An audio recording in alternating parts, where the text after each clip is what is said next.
In this week's episode of Working with Work, I'm going to be talking about journaling.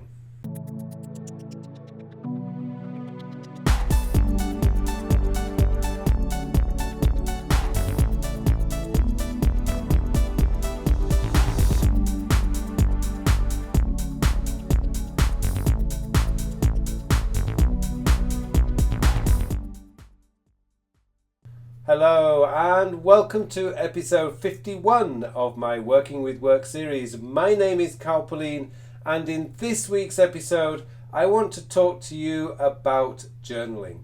Now, for those of you guys who follow me on my Evernote series, you will know that I actually keep a digital journal in Evernote, and I do love using that. But I also keep a paper-based journal, and I keep the paper-based journal on my desk. And I just add in all the work that I'm doing each day. Now, I don't keep that in Evernote. Evernote is my digital journal for just capturing thoughts on the fly when I'm moving around. And it also helps me to keep digital photographs, because today most of the photographs we take are all in digital format. We don't have the paper photographs.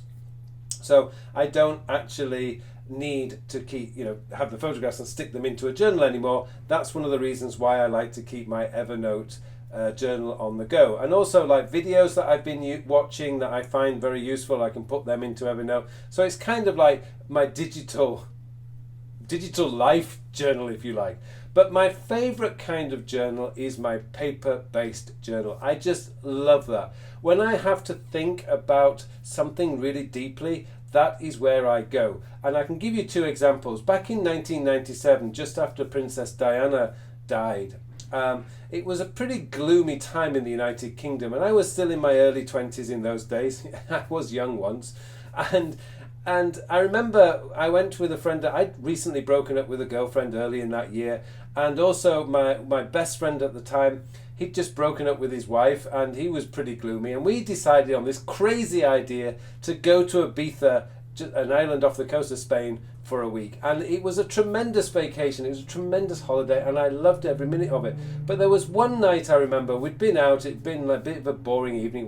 How can you have a boring evening in Ibiza? But anyway, it wasn't the best of nights. We'd come back early. My friend had gone to sleep and he was snoring because we'd had a few beers. And I remember sitting on the balcony overlooking the street with my Franklin planner that I used in those days, and I just started writing. And I just emptied all my head of that doom and gloom and kind of planned out my future of what I wanted to do. And every 2 years when I go back to visit my family, I go back and I have a look and I reread what I wrote in 1997, actually like 20 years ago now. And you know what? It always says, wow, have I done such wonderful things since that time.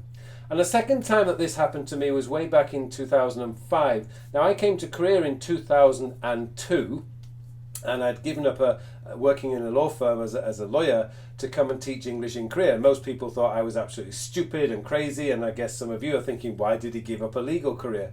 But the thing is, I wasn't happy as a lawyer. It just wasn't my cup of tea. I mean, it just didn't fit. Being stuck in an office for me felt like being stuck in prison. It just wasn't for me. And I'd reached a point in Korea after 3 years of living in Korea that I had to make the decision. Do I stay in Korea and teach English for the rest of my life, or do I go back and resume my legal career? And I remember the Sunday afternoon back in, I think it was about maybe August or September. No, it must have been earlier in the year, May 2005. And I sat on my bed for about 3 hours just writing in my Franklin planner all my thoughts and feelings. But you know what? When I woke up the next morning, I made the decision to stay in Korea, and the rest is history. I've had a tremendous life. I've met the wonderful person who became my wife, and no way do I have any regrets. And I strongly believe it is because I sat down with my pen and piece of paper and wrote out how I was feeling. And I've never ever wanted to give that option up. So these days I now have, I still carry still have my journal on the desk. This is it. I don't know if you can see it very well. There's a bit of dust on it. But here's my journal. And, every day when I'm studying, I write loads of stuff in here, because I do tend to watch videos and I make lots of notes, and I just write lots of thoughts and feelings down here, highlight important things. It's a really, really important part of my life, and it's something that I strongly recommend that you guys do. This is a leather-bound journal, as you can see. It's not a particularly small one, and it's from Gallery Leather in Maine in the US. I'll put a link to their website to this journal. It's a beautiful journal. It's not too expensive either. I think it's about $20 or $30. It's a really, really beautiful diary journal, and it actually has journal written. I don't know if you can see that on the front. It's a fantastic tool. Now, it's a bit big for me to carry around, which is another reason why I actually have my Evernote journal, because I can still dump in there. But one of the things that I always do, and I know you can't see this, and it's personal anyway, but what I always do is at the top of the day, I actually write, what do I want to achieve today? And I write out the 2 things that I want to achieve with a little box that I can check off. What will I focus on today is another question I have in my journal. What will I focus on today? Now, that's one of the most important questions, because some of the times with my personality, I tend to get lost in my thoughts, and I start being maybe not necessarily rude or intentionally rude, but I tend to ignore people because I'm completely lost in my thoughts. And I know that I need to be open and happy and talking to people and trying to cheer them up. That's what I want to do. I want to make people happy.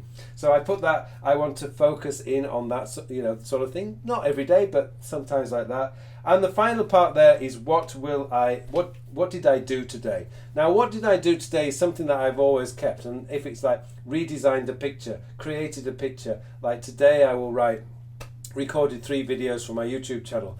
I mean, it's not that important, but I've always done it. I've always kept a record of what I've done today. But one of the things that you can do then is when you go back and review the day, you can actually see how productive you've been in a particular time period. Now, I've only just recently started this journal. I've been using all sorts of journals in the past. This is the best one I've come across, and it is really, really superb. But for me, I find that sometimes we all talk about our digital technology and how we use our digital technology, but your journal can be done on pen and paper. Just that feeling of writing down is just something that you can just dump your mind. And I don't need to be sat at my desk. I can be sat on the sofa with music in the background, and I can just write away.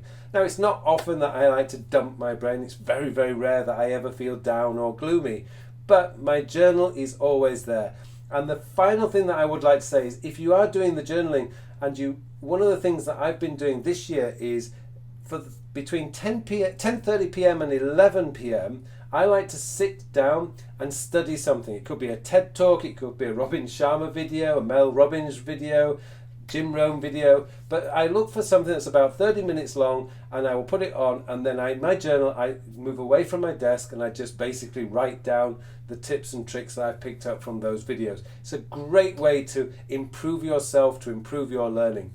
Now, I was trying to think about where would I put this video. Is it working with work? It's certainly not Todoist or Evernote. So I decided to put it in working with work, because sometimes work is all about our digital technology. We're in front of a screen all day. We're typing on our phone all day. Sometimes that break from the screen and just be able to write in the old-fashioned way can really give your mind a rest and can help you develop yourself into becoming a better person. Anyway, I wanted to do a bit on journaling and how I use journaling. It's one of the best things I've ever done in my life. I've been keeping a journal in some form or another for a very long time. It's just over the last year or so I've been toying with the idea of a digital journal. In the end, I've decided to go with both.